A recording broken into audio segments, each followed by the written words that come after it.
Bonjour à toutes et à tous. Merci d'être venus, d'être avec nous. Good morning. Thank you for being here with us today. We will start a roundtable on ransomware, counterstrike. Today's participants will share their observations on the threat. They will share feedbacks on how to counter ransomwares. Means of counterattack vary a lot. And today we have selected some specific topics. We will hear the viewpoint of the authorities. We'll see how to counter attacks, how to protect directories. But first, let's have a look at our panel.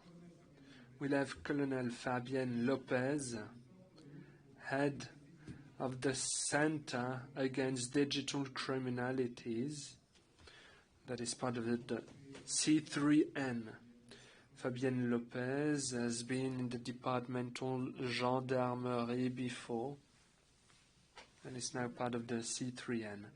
We'll also have Sylvain Cortés, security strategist at Tenable. He has a large experience in cybersecurity, especially in the fields of identity management, especially on the cloud, security access to directories, Active Directories in particular. Régis Alix, solutions architect at Quest Software, large IT experience, and has been involved in numerous projects aiming at securing the Active Directory of companies. There's a large experience in conformity or compliance audits as well. And finally, myself, Andrei Yakovlev, Associate Director, EMEA Security and Risk Consulting Practice at Gartner. I have a large experience in information security, and recently I've been carrying out several initiatives on resilience against ransomware. I'll be the moderator of this session. Before we start our debate, some basic information. Ransomwares are a type of attack. It's like evil software that comes and encrypt data until a company or person pays a ransom.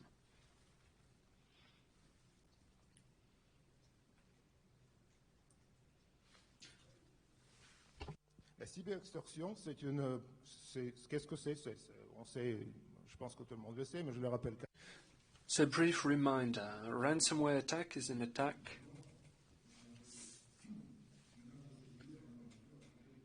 towards electronic data. Here we have a reminder of how it works. Ransomware attacks starts with a system that is compromised by a hacker. It's compromised, and once the presence is set, the attackers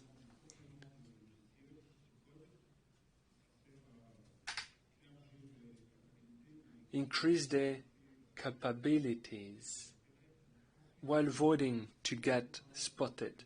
They spread within the IT network, look for major information, and are trying to compromise the safeguards.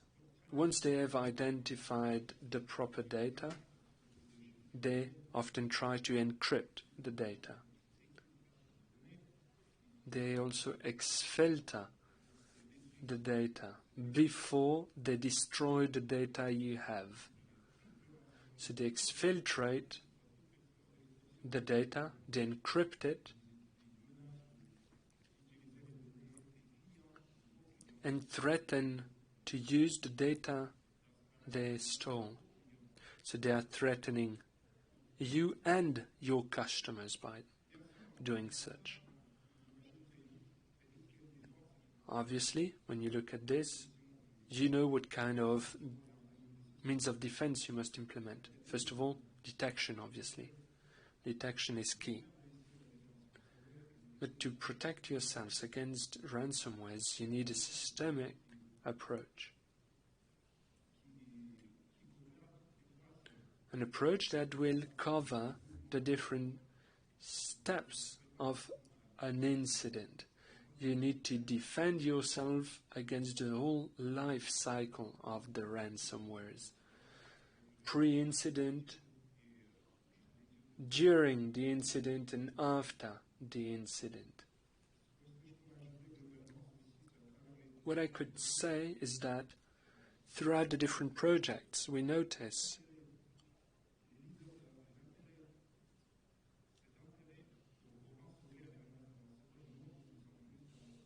that companies are more and more looking into ransomwares. The company managers realize the potential impact of ransomwares.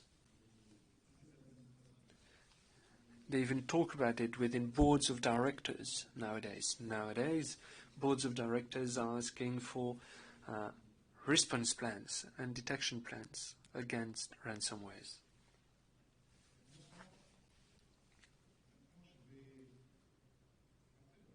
I will now give the floor to Colonel Fabienne Lopez. Colonel, you're in charge of the C3N. Some people don't know what is the C3N. They don't know what the C3N is doing. C3N in French. Could you explain? Yes, thank you very much. I will start by telling you what it is. Actually, I'd like you to raise your hand if you know what is C3N. That's not a majority, but we have a few people who know. Good. So this is the center that fights against digital crimes. It is part of the National Gendarmerie, and it will look at cyber criminality. So we are investigators, we are part of the gendarmerie, we are supported by experts and technicians. Our goal is to carry out investigations in order to fight against cyber criminality. We focus on 4 topics. First of all, ransomwares and attacks. We'll focus on crypto assets. We'll try to track crypto assets in order to fight against money laundering, which is very developed. Crypto assets is something that is really horizontal. Cryptocurrencies, crypto assets are everywhere nowadays. When you have a ransomware, for instance, when you have a ransom, most of the time it's in cryptocurrencies. I'm not telling you to pay it, but once a ransom is paid, we make sure we track the flow of the ransom, we track the crypto assets to identify individuals. We also work on illicit trafficking on the dark web, mostly drug trafficking, arms trafficking. And we also work, that's the 4th topic, on child abuses on the internet. So these are the 4 main priority topics on which we work, on which we investigate. And finally, what is important as well is that we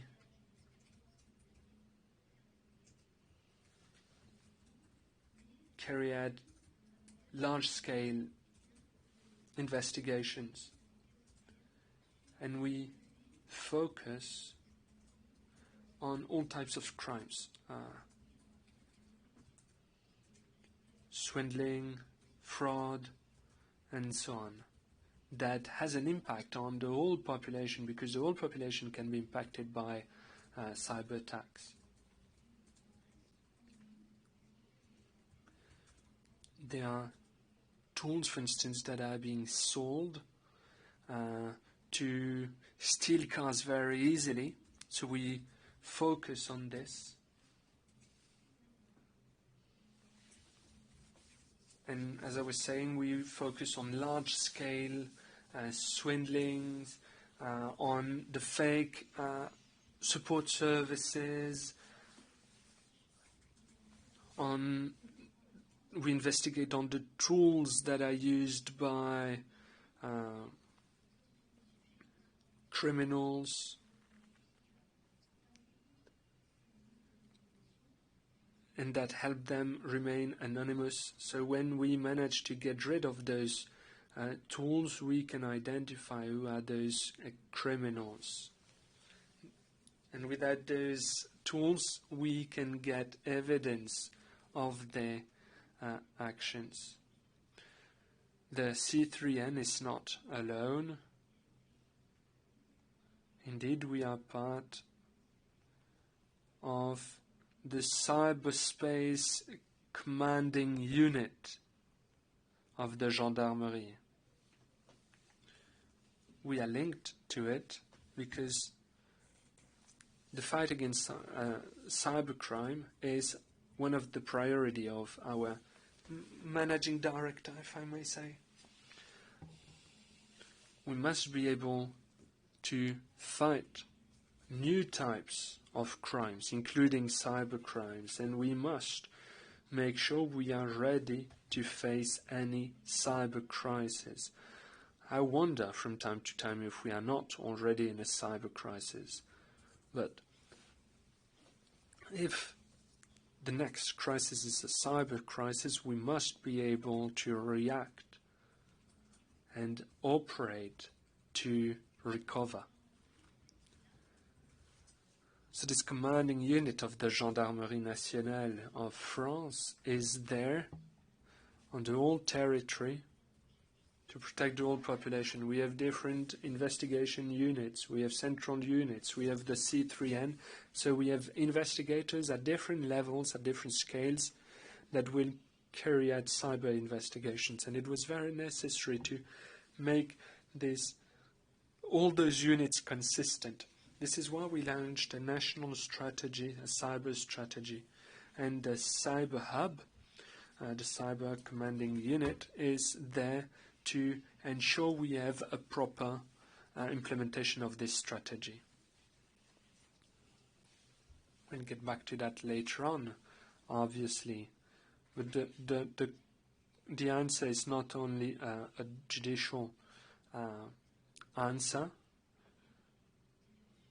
it's much larger than this. We work with different sectors, schools, companies, institutions, hospitals, and we try to raise awareness against cyber risks. So this is part of our jobs. We raise awareness against ransomwares as well. So we try truly to raise their awareness.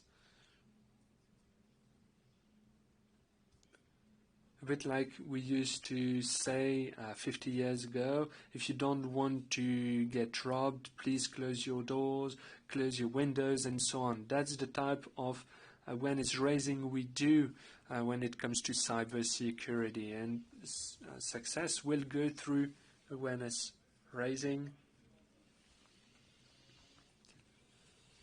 We must absolutely understand the need to protect ourselves. So the cyber hub of the Gendarmerie Nationale, the National Gendarmerie, is there to tackle all those topics. So we have a prevention unit, as I was saying, in charge of awareness raising. We have the investigation unit. And as I was saying, we work with experts, technicians. We have a technical unit made up of PhD students, technicians, engineers that are able to carry out R&D operations and so on. So we have very high-level people working with us. and technicians will actually open new doors and will allow us to investigate on what they managed to get. So the different units are intertwined, and this is what allows us to go on with our investigations. Thank you very much. You are very much involved in the fight against ransomware. And in light of your experience, what can you tell us about the latest trends? What is going on? I'll speak to you about the what we do at Gendarmerie. I'm going to share a few figures with you.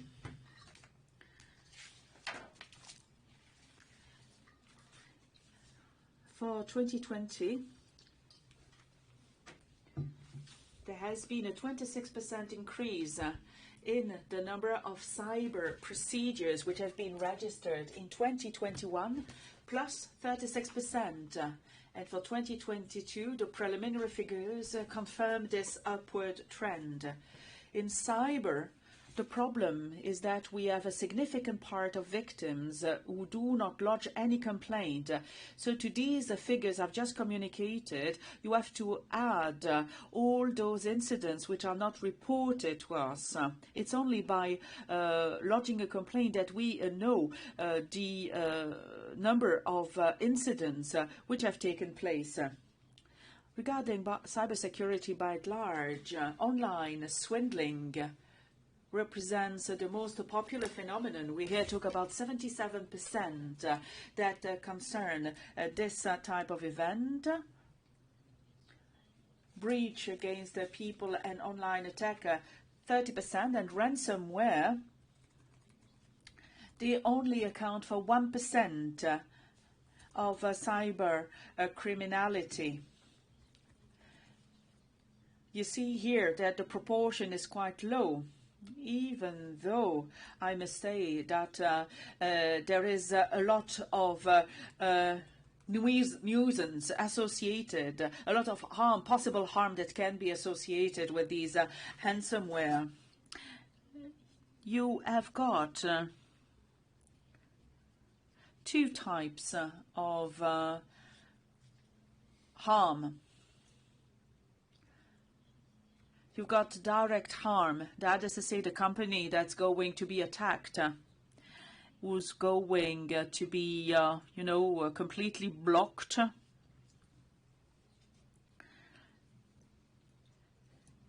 There's going to be a standstill. There's going to be a loss of earnings. There could also be a loss of reputation. That is the kind of harm that we're talking about. That's the direct harm. But there is also a sort of indirect harm associated with ransomware. This is data that has been exfiltrated, that may have been disclosed to the public at large.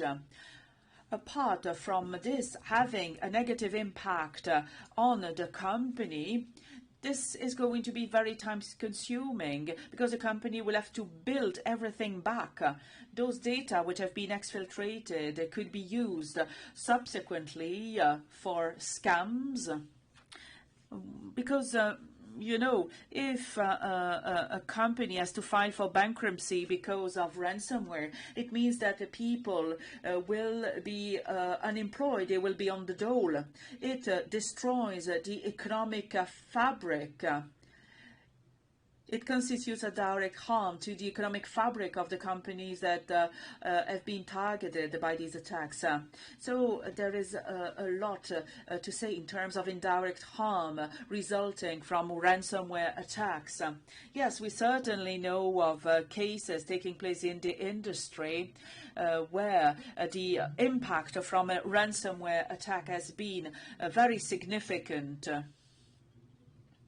Now, let us take a closer look at the technical aspects. The response is very important, but as the old saying goes, prevention is better than cure.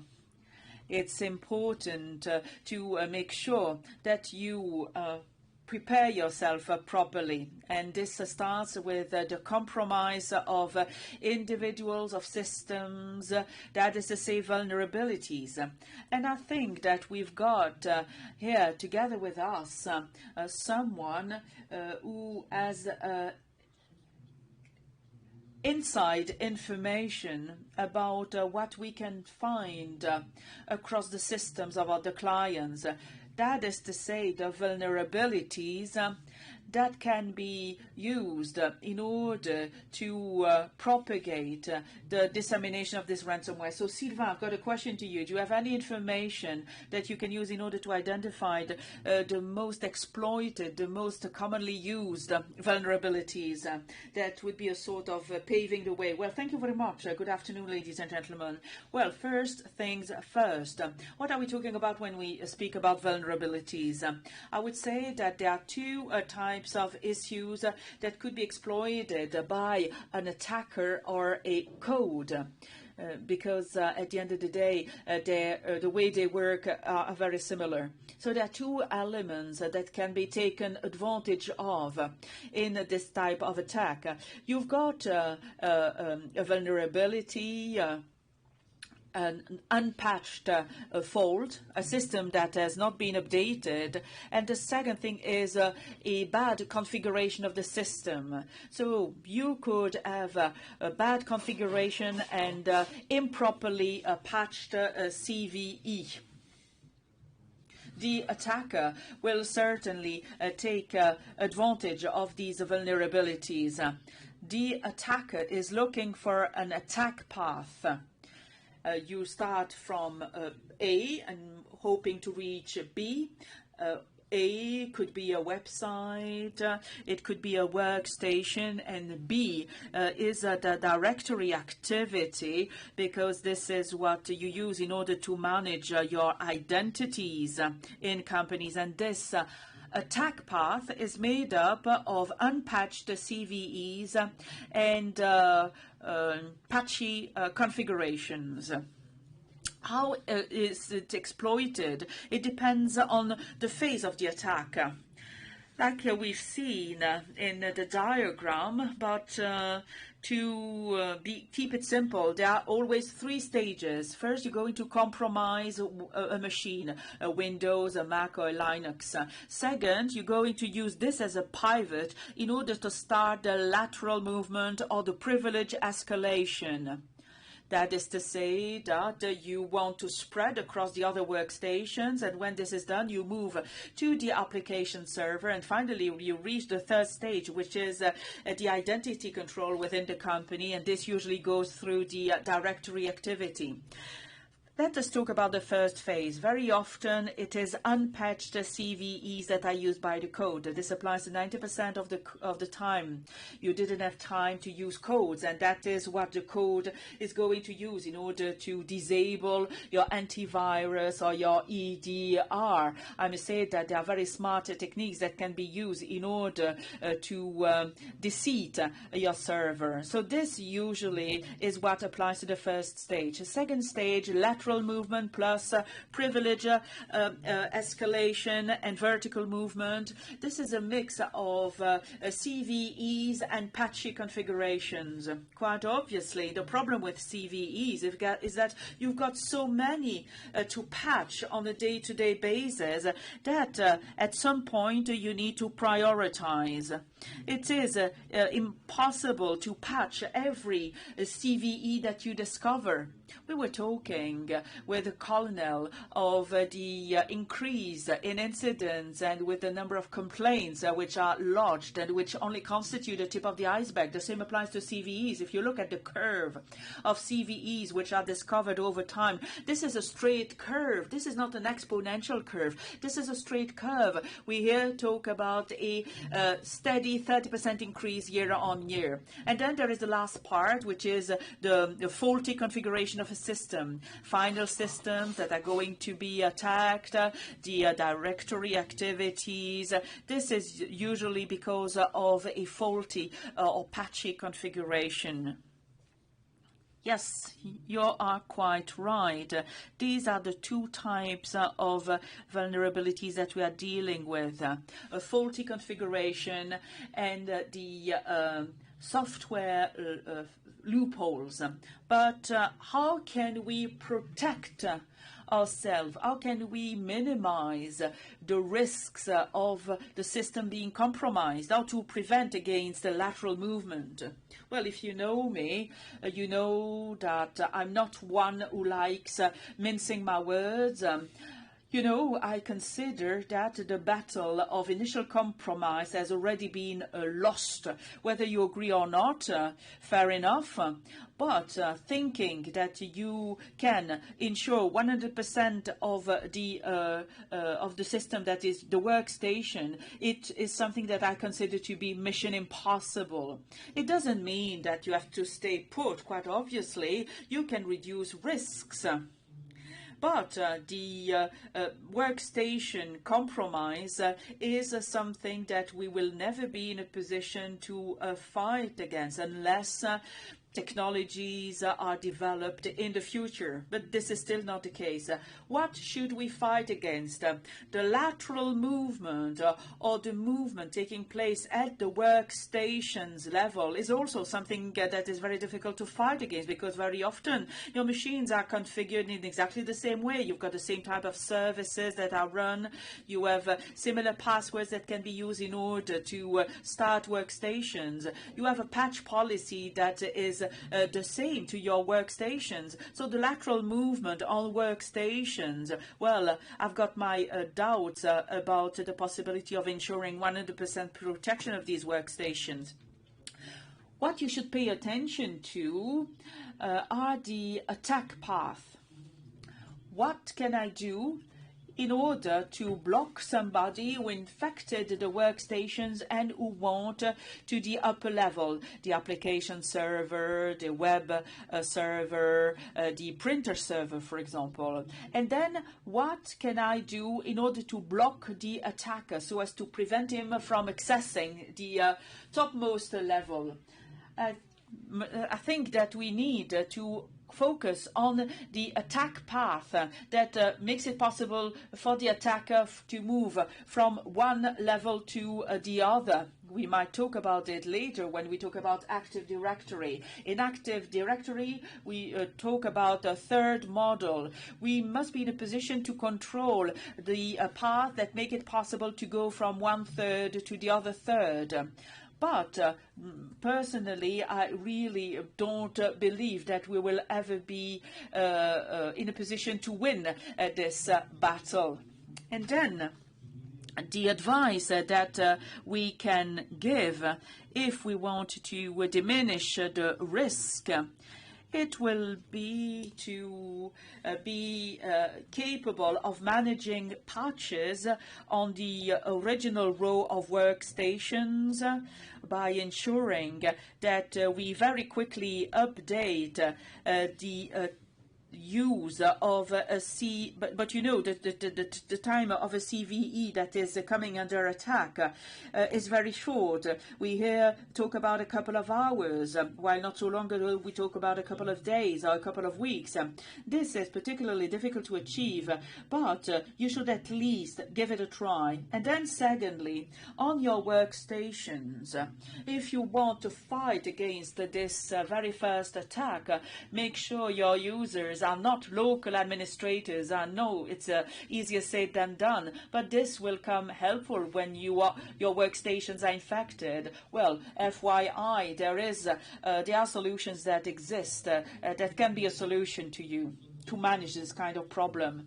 And then you've got the Active Directory good practices. You need a proper Active Directory configuration. Very often you think you are protected, you think you're good, but the problem is that you don't realize that there is little you can do to fight against the privilege escalation. And then finally, you should also give due consideration to your backup policy. Very Too frequently, I see a backup that is connected to the directories. The backup policy is what you will use in case you suffer from a serious problem. You need offline backup. You need a backup in an infrastructure that is not connected to your directories.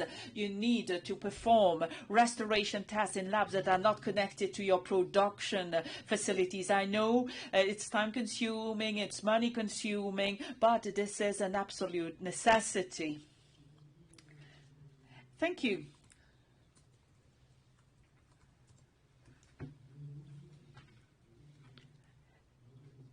Any feedback from your client regarding what we can do in terms of fight? In terms of prevention, there are some elements which are not necessarily technical elements.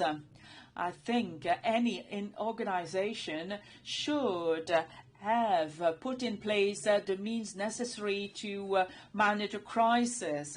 Unfortunately, I've taken part in many of these crises. It induces a lot of stress, you know, it's pretty intense.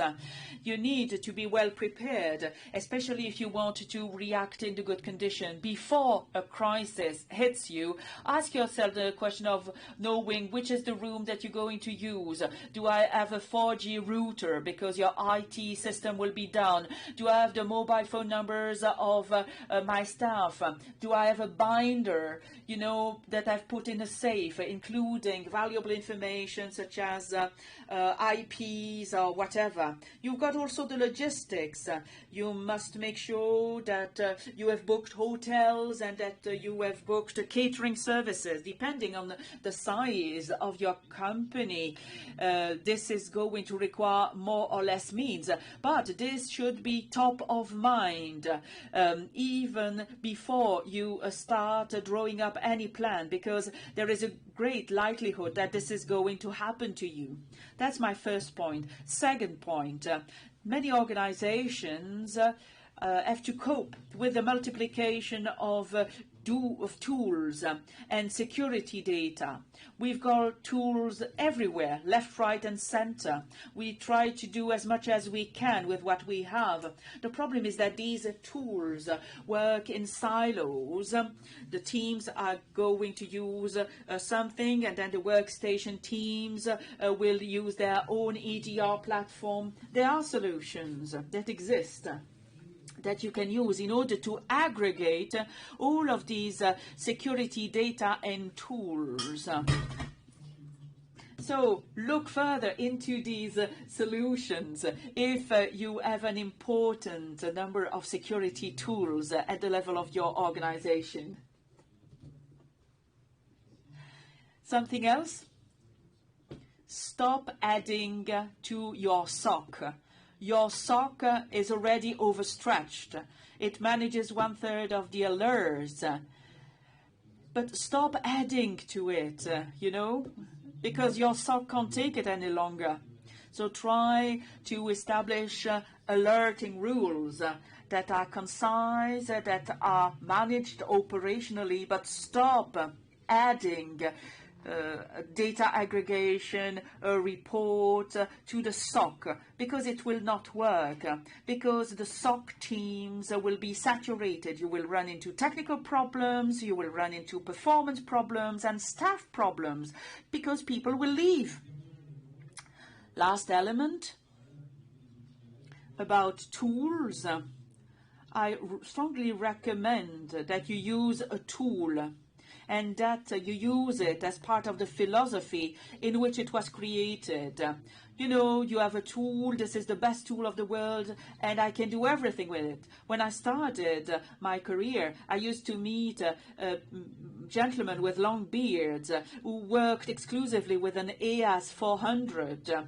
And, you know, you could do the same as you would do with an AS400, but I constantly run into people who have this or that particular EDR, and they tell me that they can do everything. You know, if it were true, the whole world would know. Tools have been designed with a certain rationale. Forget the marketing pitch of the leaflets.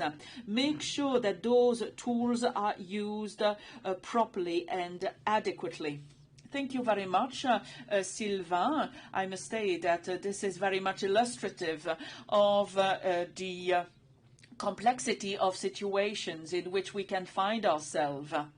And I must say that it has a number of consequences from a financial, human, or organizational point of view. So, we know that it's highly likely that an attack is going to take place. You know, a ransomware attack is a real disaster. You need to be well prepared to whatever may happen to you. What if the whole infrastructure is destroyed? We're not here talking about being hit by an earthquake, but let's say that you have nothing left. You need to be ready. I'd like to ask the question to you, Colonel. What about you? Would you have any tips that you'd like to share with us when it comes to crisis management? For crisis management, I would say that from a purely judicial point of view, what matters the most to us is that as soon as we know that a company has come under a ransomware attack, what we do is that we reach out to the victim. Why?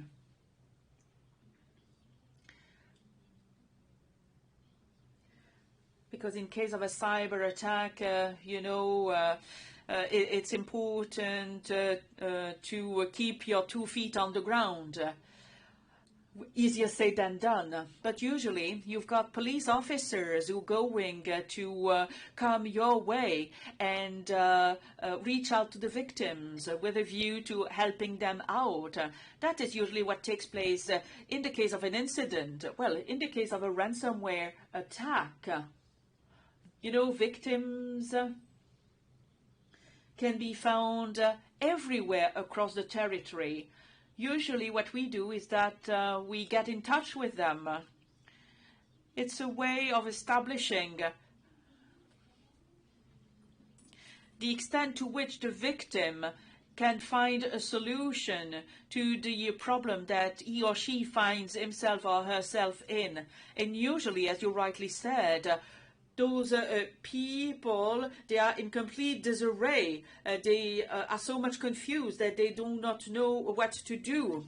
And personally, I would consider this attack to be a direct attack to the bodily integrity of a person. That's why those people need to be told what is happening to them. Because when you know what happens to you, you are in a better position to take the relevant decisions.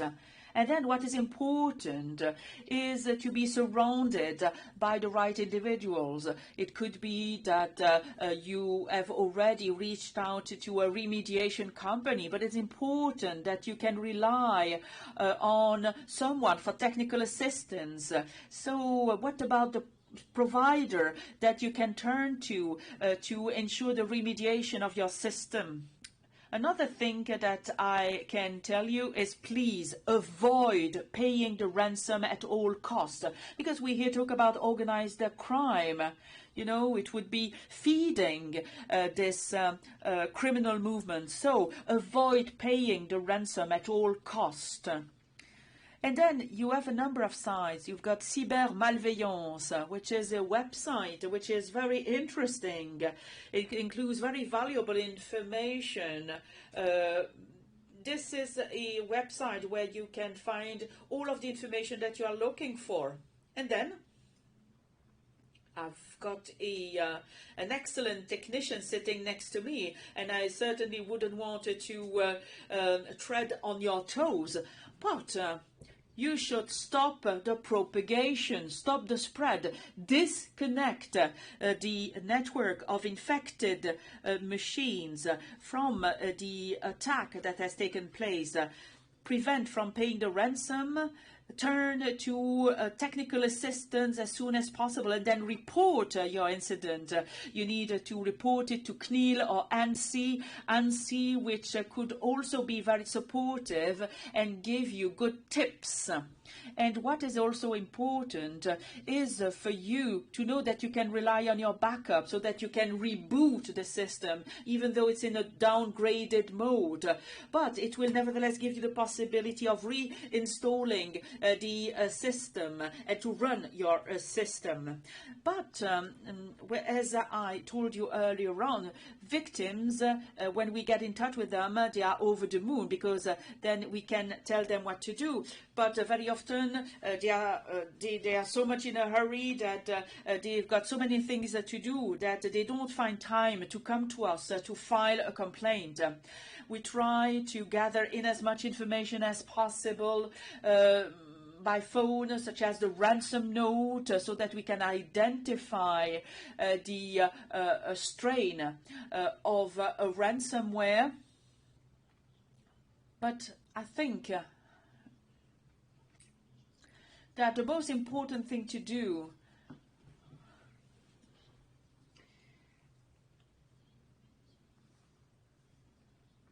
is backup, you know.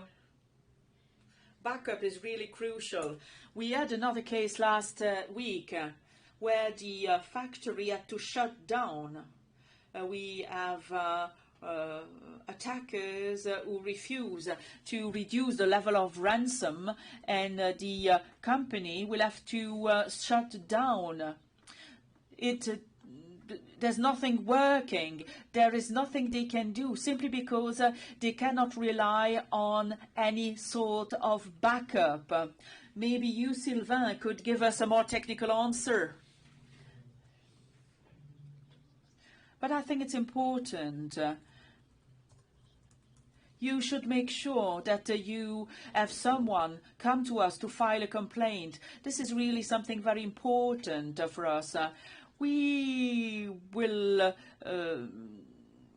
work with the remediation company, but we do not want to hamper you. We need information so that we can conduct an investigation.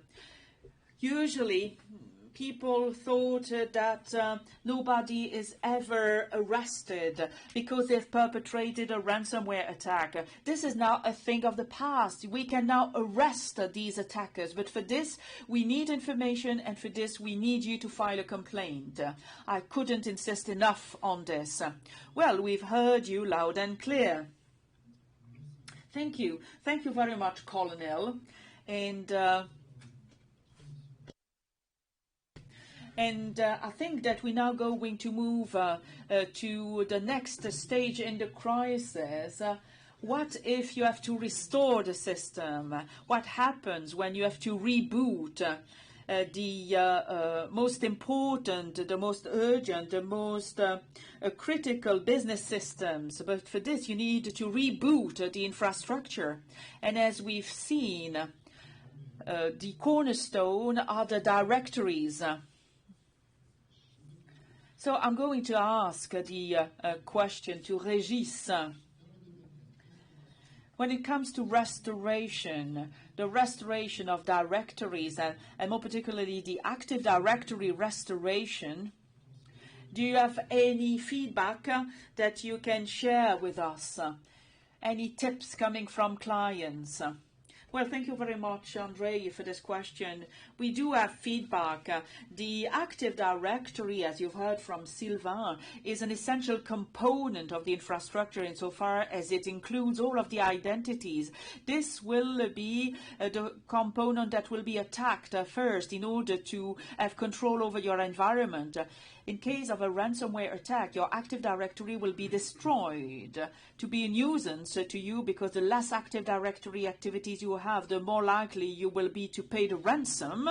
And the second reason why they will destroy your AD, it's because they've gone through this AD in order to take control over your environment. And so this is where they leave traces. So by destroying the Active Directory, they will delete their traces. You will have to restore this AD as soon as possible, because without an Active Directory, it's just impossible for you to access your data. And the Active Directory restoration is easier said than done.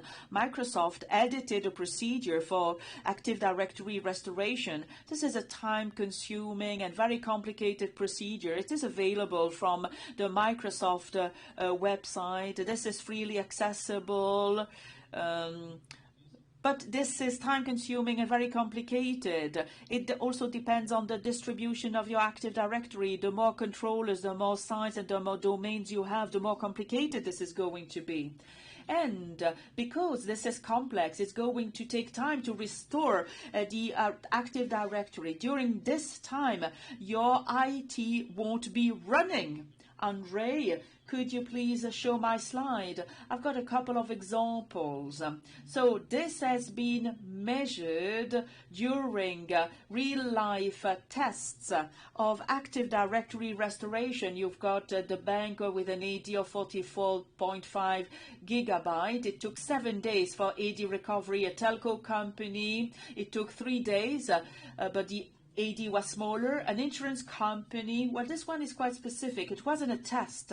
It was a real disaster. They were attacked and they had to restore their AD. It took them as much as 5 days. They were over the moon. Not over the moon of being attacked, but over the moon to have recovered their AD after 5 days.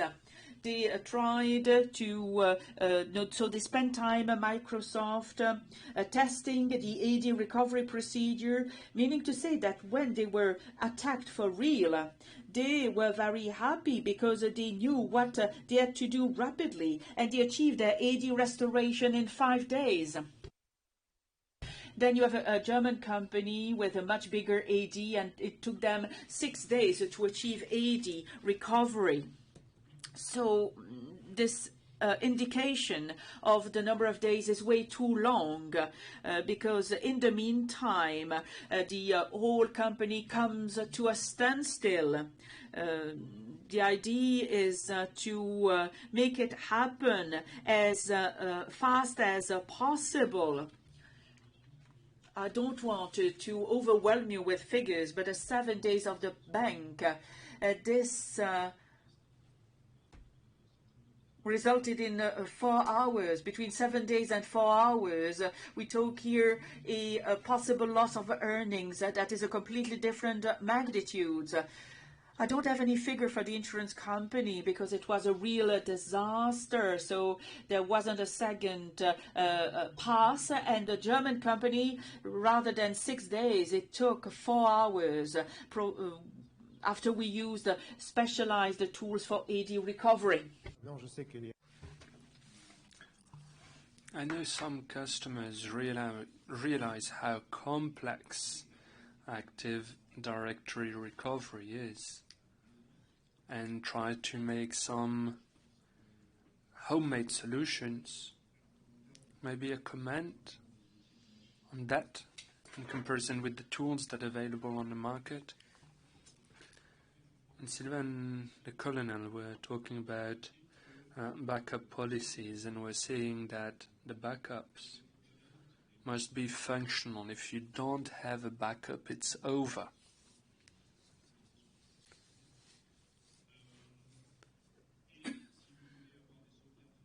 If you want to have functional backups, it's not enough to have backups that can be restored or that open well and so on.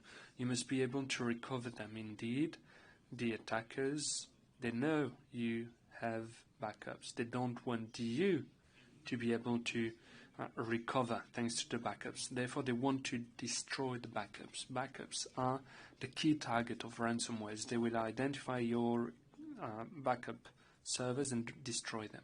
That's the first thing they will do. Once you don't have backups anymore, you are more vulnerable. You'll have to protect those backups. Scripts cannot do that. Forget about storing on SMB or FTP and all the protocols that exist, because the attackers can go through this and destroy your backups. The backups must be considered as your most precious IT good. They must be properly protected. Ideally, you must have several copies of those backups on secured networks, or on secured servers, on the cloud, including multi-cloud. And if you lose part of the environment because of a cyber attack or because of another issue, we know that data centers, for instance, they can be damaged because of fires. You certainly heard about that.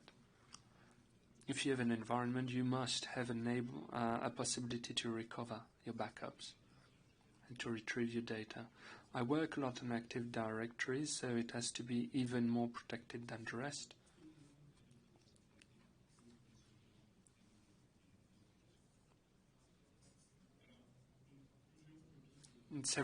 So as I was saying, it's better to have several copies, and you should also consider some recovery scenarios.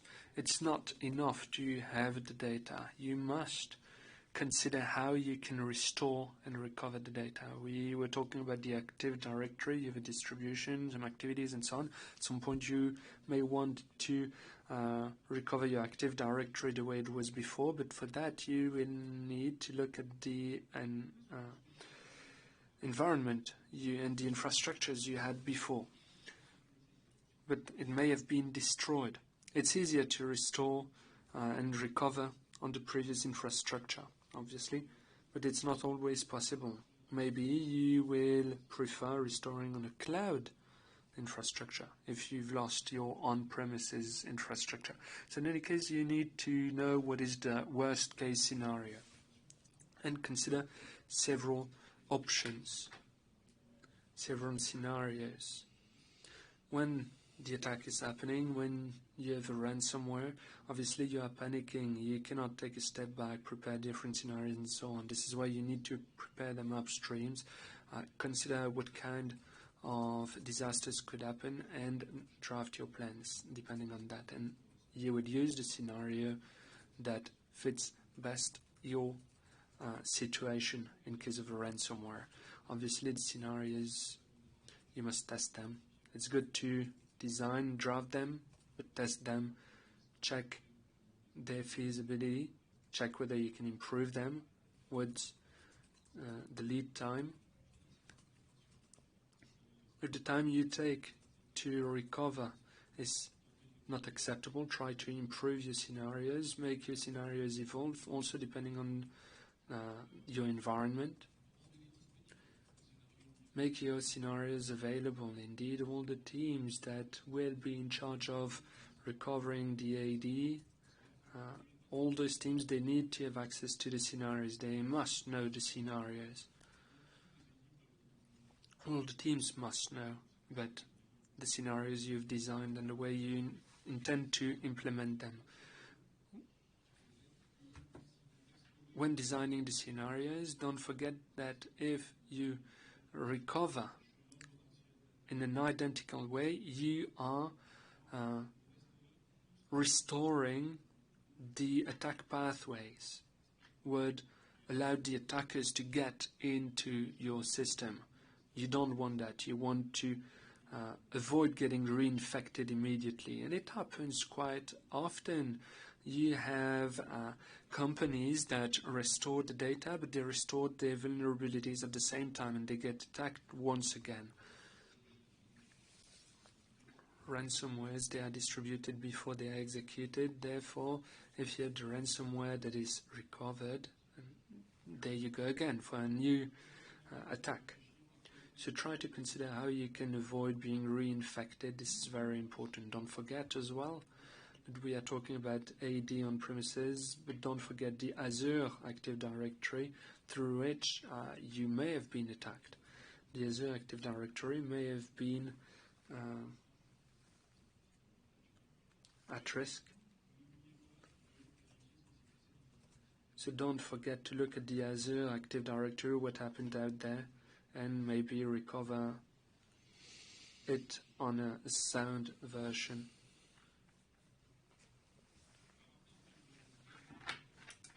In terms of protections now, because we're talking about the Active Directory that had to be recovered, how can we protect the AD? How can we make sure it doesn't get destroyed? Sylvain mentioned it. You have different attack pathways. They will always go towards this 0 tier. Don't forget to take into account everything that will be in the 0 tier. Can be a service account. If somebody can take control of a workstation, that person can use the privileges of that account. So you must prepare your 0 tier properly. When you look at the frameworks of the Standard Institute for Standards and Technology that give you a global framework that can be applied to any type of a disaster, first of all, you need to identify the risks, the potential attack pathways. So let's imagine somebody managed to capture the kind of a person. Well, you must avoid that that person gets access to an admin access.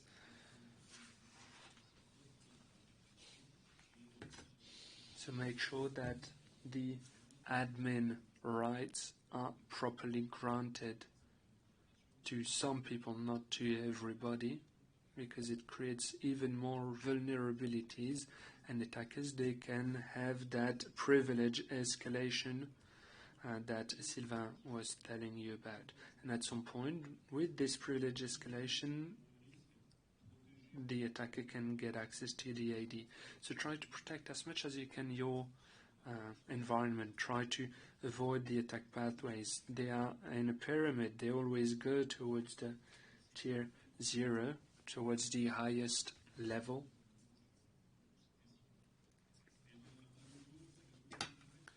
Because if they manage to reach the top of the pyramid, it's extremely dangerous. The more you go at the top of the pyramid, the easier, because you have less pathways to protect. Once you have protected, you need to monitor. You need to monitor what is going on, because you are never protected, fully protected. You are always at risk of an attack. You must always know what is going on within your Active Directory. You must monitor sensitive events that could be the beginning of an attack. You must obviously react. If you identify the beginning of an attack, you must react as quickly as possible. Try to stop it, to avoid it spreads throughout your environment.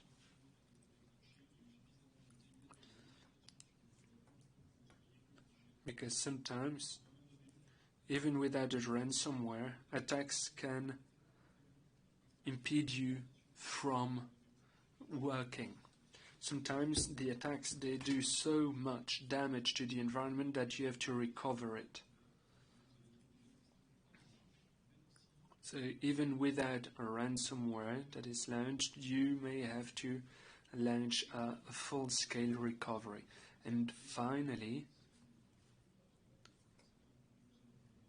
if unfortunately you did not manage to stop the attack, well, you will have to recover and launch the procedures we mentioned. Obviously, after the recovery, once again, you'll have to audit the risks.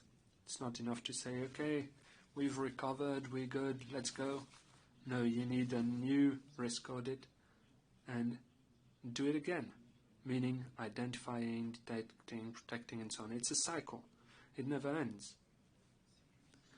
You cannot feel fully secured. It never stops. You must always check and look for vulnerabilities that appear in your system, in the way people work, and so on.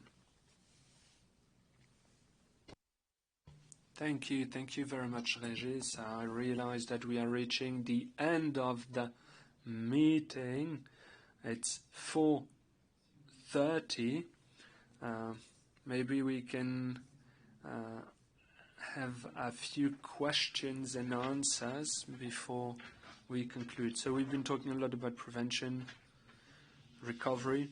Let's imagine recovery takes place. If we don't have the backups, if we are in a rush, what can we do? We may be tempted to pay the ransom. Pay or not to pay. We heard the pieces of advice. We advise not to pay, but that's not an easy question. This is a business decision that must be taken by the top-level managers.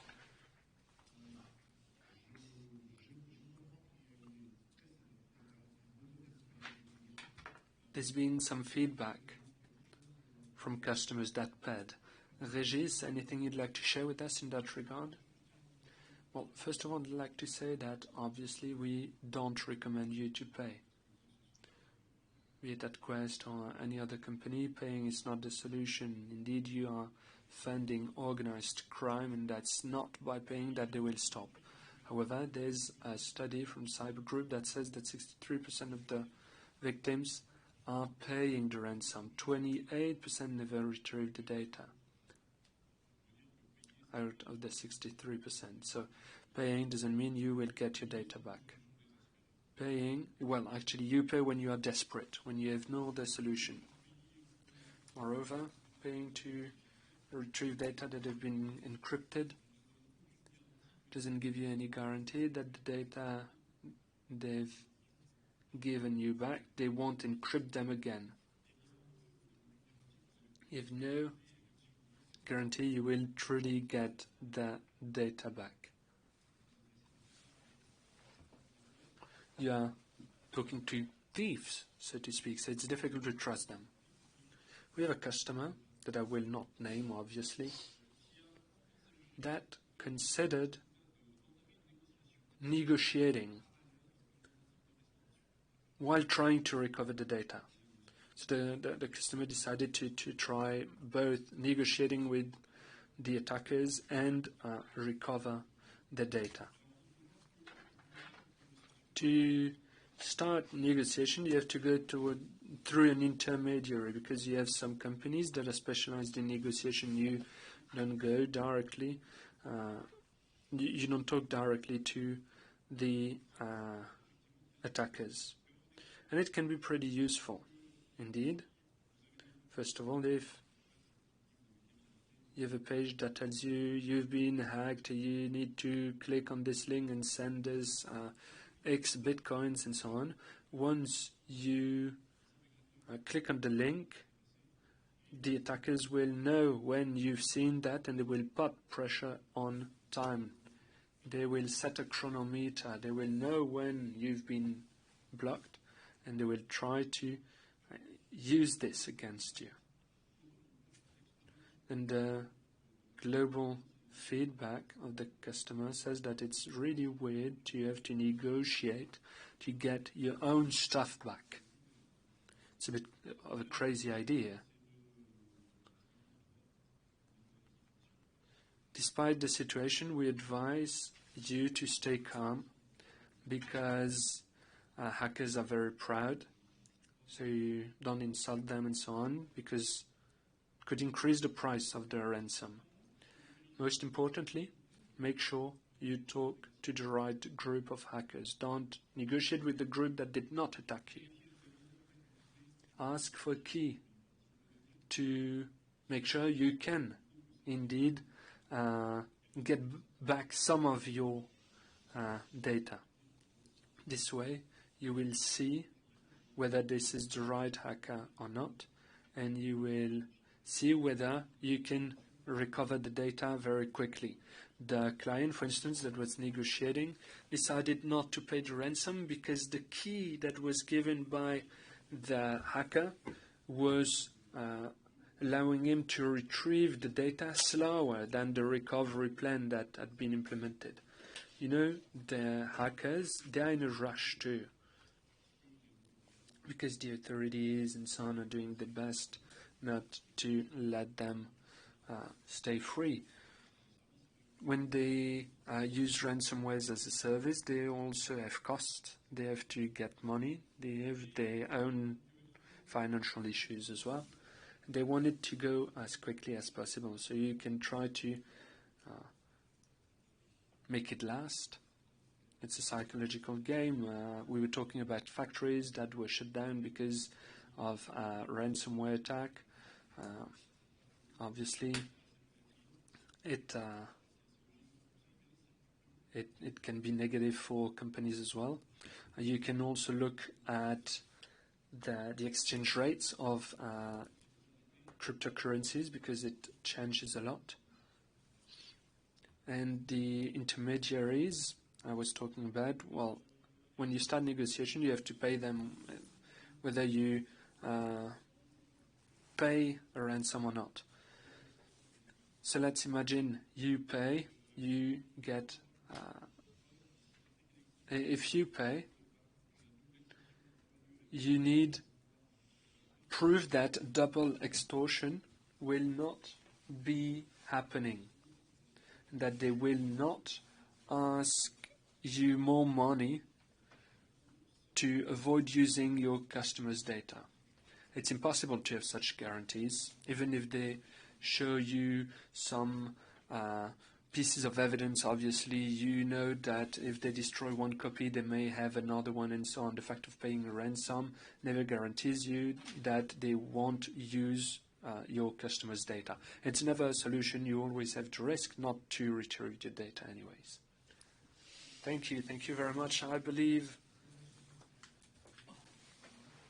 we have some other pieces of advice on the topic. Colonel, contact the gendarmerie when you start negotiating, right? Yes, indeed. When we start negotiating, we are supported by the GIGN negotiation group. These are people that are highly experienced. To become a negotiator, it takes more or less 10 years. These are people that will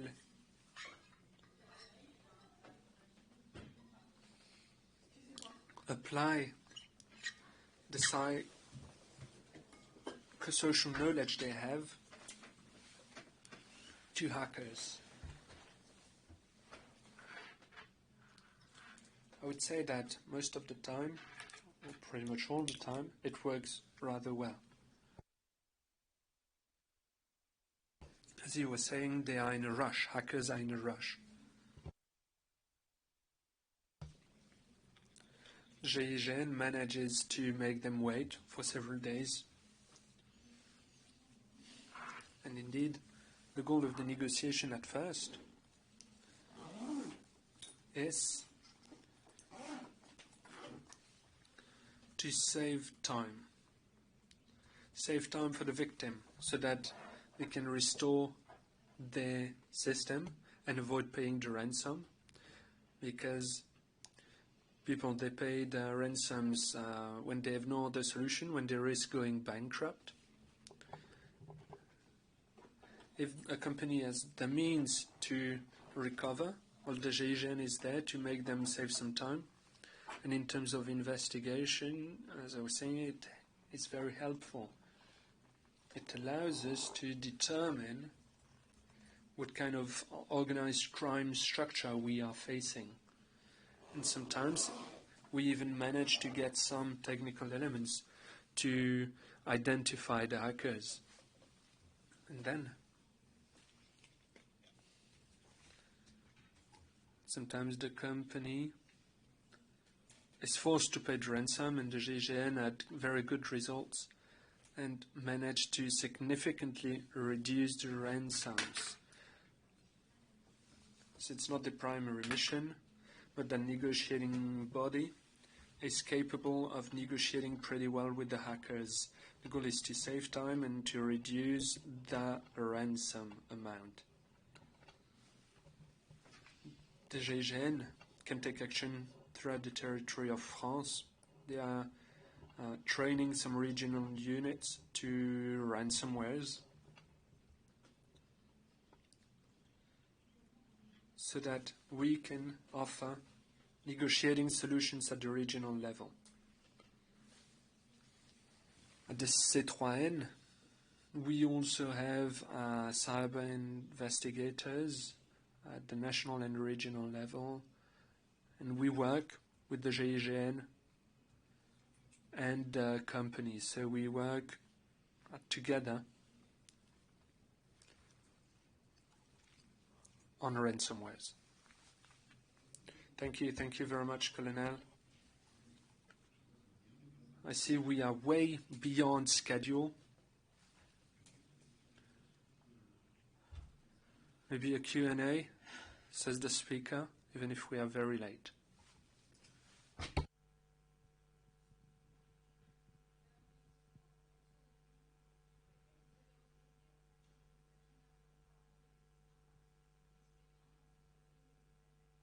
Question without a mic, it cannot be interpreted.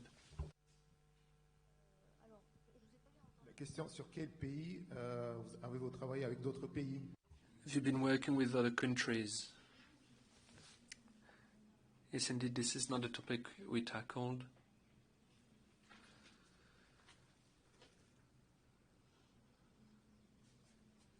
We work on organized crime, international organized crime. The level of technicity is very high because we work with experts in their fields. And what is specific is that we work indeed at the international level when we carry out investigations, when we work on ransomwares. We always set up task force. We work with Europol, Interpol, and we set up task force with countries that have been the victims of the same ransomware and that are investigating as well on that type of ransomware. Then, very concretely, we meet at Europol, in the offices of Europol, and we work at the national level. Then we share data. We exchange information, we exchange intelligence, and we even divide tasks. We grant tasks to each country. This way we can move much faster. It is a very interesting way of working, and it allows us to move forward and have some successes.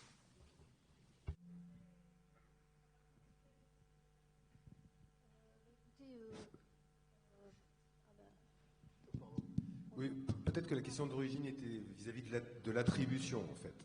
Donc, ce qu'on appelle l'attribution, c'est Allô? Oui, c'est bon.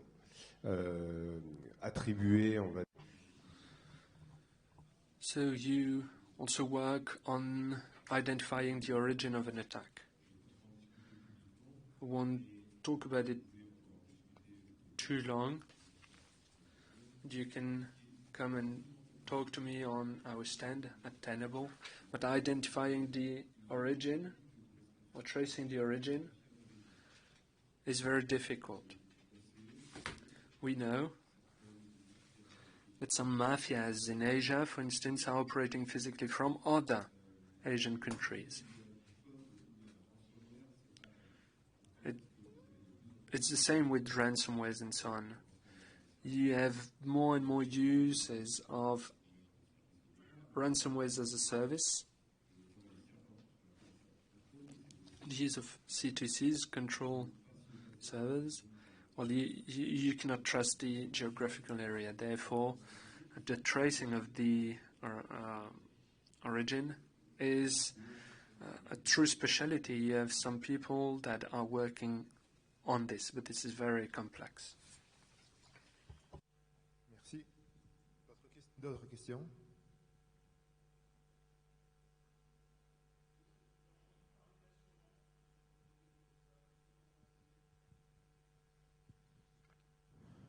Alors, je ne suis pas spécialiste. Ce que je sais, c'est que les règles ont... I'm not a specialist, but what you have to know... L'assurance classique, et il y a ce qu'on appelle des... I know there is your traditional insurance, but you've got also a sort of cyber insurance. That is to say, insurance companies that have specialized in cyber risks. What I think is that, the clauses are far from being clear. As usual, you will have to go through some sort of negotiation with your insurer. Second, what really surprises me is that in most cases, your insurer will not be asking for you to present some sort of certificate attesting to you having behaved properly on the net. My observation is that the insurer very often does not check whether the client has the capacity to react in case of an incident. Well, I'm sure this is going to change. I really don't feel comfortable, because I've got the impression that this is not dealt with seriously. And I can't wait for the moment an insurer is going to come to me and say that I'm wrong. So if you take out an insurance, make sure that your insurance policy covers just about every scenario. Cyber insurances, they usually do not cover the payment of ransom. They only cover the loss of operations or the loss of image for some, but not the payment of ransom. I know that there was a draft bill that had been tabled about forbidding the payment of ransom. I think this is still pretty much work in progress. Nothing has been finalized. I know that in the US there was also a draft bill obliging companies that pay the ransom to notify it. And there are very few of them notifying that the authorities that they've paid the ransom. For the moment, we're still very much in the dark. We do not know how many of these companies have paid ransom. For insurance, I heard some clients tell us that some of these cyber insurance policies are requiring that you use certain types of policies. As Sylvain said, this is pretty much confusing. This is very much of a gray zone. In case you run into a problem, you will certainly have to negotiate with your insurer. After having negotiated with the one behind the attack, you will have to negotiate with your insurance company. When I meet with clients who have experienced this problem, what you have to know is that very often people think twice before filing a complaint because they think that this will be common knowledge. No, don't worry. Your complaint is not will not become part of a public information. It will not be disclosed with the public at large. There is another question, but once more, the question is asked without a microphone. The interpreters can't hear and therefore cannot translate.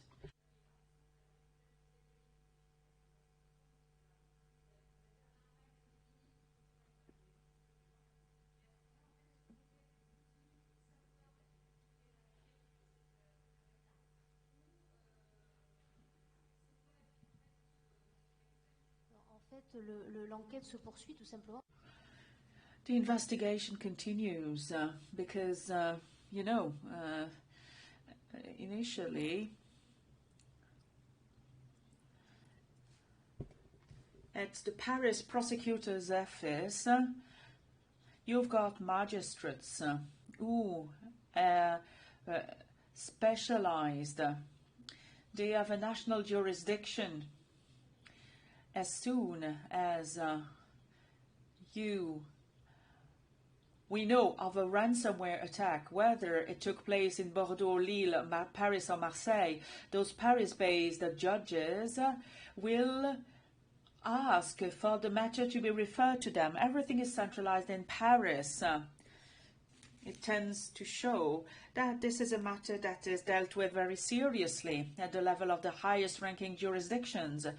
You've got three levels. You've got the police level, you've got the Central Cyber Office, you've got C3N, us, and you've got the Paris office.